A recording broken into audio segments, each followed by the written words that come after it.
How are you? I'm great. Good. Whether people support you or not, you've certainly made some noise and had an impact. Politics is hard and rough.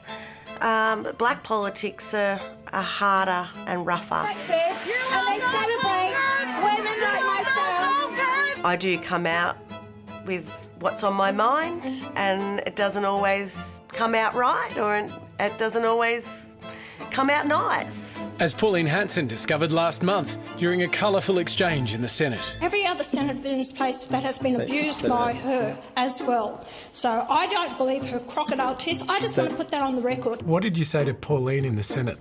Am I allowed to say that on telly? You can say whatever you like. I told her off because she was just being outright rude and nasty, and she was baiting me the whole time I was doing my speech. Oh my gosh. So the only comeback I had for someone like that with how she responded to me was, like, off, Pauline. Really? Just off. Do you follow the noise or does the noise follow you? I'm a outspoken person and I'm a target at the same time. I know there's some specifics you can't go into, but what's the scale of the backlash that you've faced in recent weeks? Pretty big. It's pretty serious. There are a lot of people out there that don't want me in that role, or in this role, that don't want me in Parliament, that don't want me alive. So, Seriously? Yeah, seriously. I've felt very unsafe over the last few weeks, and until things are resolved, then I continue to feel unsafe, and it's shit. It's really horrible not feeling safe in your everyday life just because of the things you do in your job that are genuinely to make this country a better place. And are you receiving formal protection? Yes, at the moment I am. Despite the dangers, Lidia doesn't plan on staying out of the spotlight. It's been 5 months now since she quit the Greens. My focus now is to grow and amplify the Blak Sovereign movement in this country. What does it mean? So the Blak Sovereign movement are First Nations people who come from many clans and nations who are asserting their sovereignty. Do you recognise King Charles as sovereign? Not at all. I recognise him as an invader, a violent invader. Yes, he wasn't personally responsible, but he certainly relishes in the wealth that has been created on the backs of slavery, on the backs of massacres and murders and stolen children. Do you want reparations from the monarchy? Absolutely, we want reparations. His recent coronation saw millions of dollars being put into crowns and jewels that are all stolen from an Indigenous community somewhere in the world. So start giving it back. So what would you want from them to reach a point of treaty? We want power in this country. We want land back. We want peace. We want the end of the war that was declared on us. We don't want to continue to talk about high rates of deaths of our people, incarceration of our people. We're still locking up 10-year-olds in this country.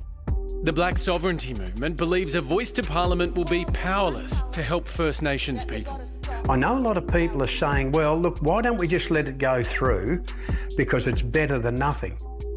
But if something is purely tokenistic and delivers nothing, is it better than nothing? Lawyer and Aboriginal activist Michael Mansell has been a staunch supporter of the group. The Blak Sovereignty movement has placed itself firmly in the no camp. The product delivers nothing for Aboriginal people. It cannot provide services, it cannot distribute resources, it cannot pass a law, it cannot raise any taxation. It cannot even stop a racist law like the Northern Territory intervention. Just today I spoke to Noel Pearson and he said of the referendum, it's the most important vote we'll ever have. Do you disagree with that? Yeah, I do disagree with that because it has nothing to do with giving our people the power that they need to make the real change that is needed. Lidia and Michael believe that unlike the Voice, a treaty would be able to deliver rights to Aboriginal people. We're only one of a couple of Commonwealth countries in the world that does not have a treaty with its First People. Why would a treaty make it any different? Because a treaty is about having equal power. At the moment, we are being dictated to by successive governments on what is best for us, how we should live our lives, how we should spend our money. Would a voice to Parliament mean there couldn't be a treaty afterwards? That remains to be seen. I think that no matter what, we need to fight for treaty. Blak Sovereignty is campaigning to put a stop to the referendum before a vote.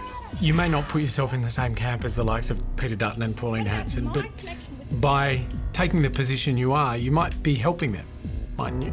Possibly. To me, an advisory body that has absolutely no power is not good enough, and I don't agree with that. And if people want to say no because they think that we're getting too much, which is what you're hearing out there with the negative racist rhetoric, that only shines a light on the racism that is still ingrained in this country. And Hamish joins us now. Hamish, fascinating interview. Can I just go back to the threats against Lidia Thorpe's life, though, at the start of that? What are the AFP saying about that? Yeah, so a formal response actually this afternoon from the AFP will lead. They obviously don't comment on specific instances, particularly when it relates to protection of publicly elected officials. But they have said to us threats of harm and violence against federal parliamentarians are a criminal offence and that they will be investigated fully. But in addition to that, they've made the point, and we know this because there's been other reports in recent weeks of other parliamentarians being targeted. They do point out that there is an increase of this sort of behaviour, particularly against parliamentarians and specifically online. Now, of course, these allegations that Lidia Thorpe is making tonight will almost certainly be viewed in the context of reports recently suggesting that she'll leave politics. She says, though, that's not the reason she's leaving politics. It's because as an Aboriginal woman, she's reached her 50s. Statistically, she has a shorter lifespan than other Australians, and she wants to use the rest of the life that she has to spend it with her family and loved ones. Hamish, Lidia had some pretty strong language about Pauline Hanson. Has there been any response from Pauline? There has been, Sarah. We've been talking to Pauline Hanson's office this afternoon as well, and a response via text that I received says the Senate video, parts of which you saw in that report there, will clearly show whether Pauline was baiting Lidia. And this is a quote: "The Victorian senator has a glass jaw. Even if that were the case, she can certainly dish it out, but she has no ability to take it back." They're not friends, are they? No. Hamish? I don't think so. No, it's fair deduction by you. Thanks, mate. Appreciate it.